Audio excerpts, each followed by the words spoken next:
kink is savoring the intensity of sexual play with a perceptual overlay that allows for an embodied exploration of personal meaning. And you never outgrow the need for an embodied exploration of personal meaning.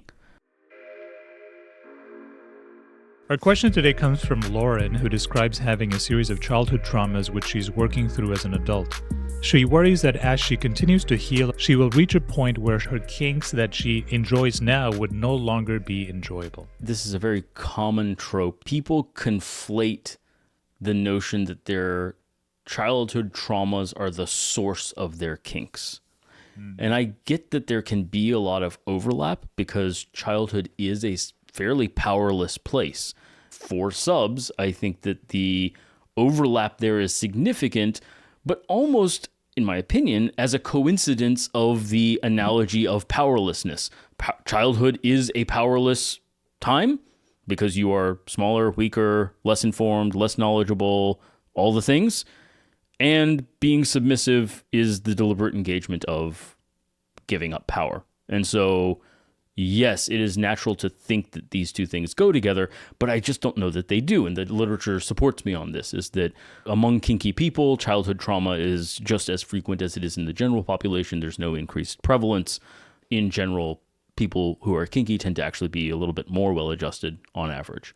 I get why she is worried about this, but I really don't think it is a worry. And the illustration I will use, as I often do, is I make the point that love is a kink. And I think framed that way, she would find it a bit absurd to think that, oh, she will become so healthy that she no longer is interested in having sex with a partner who loves her and who she is in love with. Put that way, it becomes absurd, right? And I say absurd. I think there are plenty of people, actually, who almost view the notion of wanting love as a weakness and say, oh, well, if I could only evolve, and they put up the Buddha as an example, or they put up like all these people or whatever, and say, well, if I could evolve to that level, then I could leave this nonsense of desiring to be loved behind, or desiring intimacy behind. And I think that's an absurd point of view, frankly. I think that that is a desire to escape from the demands of having needs by attempting some sort of spiritual bypass. And similarly, is just not something I think she has to worry about here. In particular, just look at the language, right? She worries that as she continues to heal and becomes more mentally stable, she'll have to leave her kinks behind. If you don't want to leave your kinks behind, you're not going to leave them behind accidentally. I think that there's an implication here that maybe you're not putting into relief a bit more. The implication is that kinky people are just working out childhood trauma, and that if you are a kinky person, you must have something wrong with you. And when you become mentally stable and all healed, that wrongness goes away, and therefore you're no longer kinky. And I think that's the implication that's hidden behind this question, which would be worth addressing.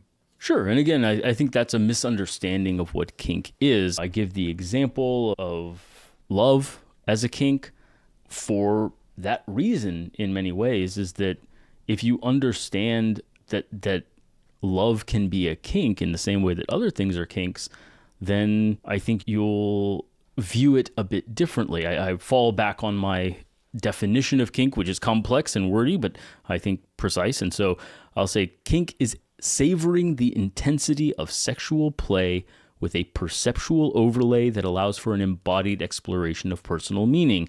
And you never outgrow the need for an embodied exploration of personal meaning. That doesn't come from childhood trauma. That's an innate desire for intimacy. It's like saying, if I become healthy enough, I might no longer crave intense intimacy and might be okay with shallower relationships by accident. Like, that's just not a thing, right?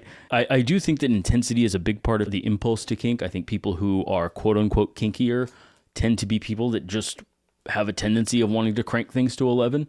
The example I give in the book is, at some point in the past, people were brewing coffee and said, well, what if we just pressurize it and put all this flavor into 1/10 of the volume? And espresso was born, right? But that desire to just say, well, but can we just crank it up higher, I think is a significant part of the kink impulse, and that's not going to change. That's just who you are, no matter how healthy or unhealthy you are. Yeah, I think the association with childhood trauma it is almost just a happenstance, as I said before, of the overlap of powerless states. I don't think that's actually where kink comes from. I think it's just a misassociation.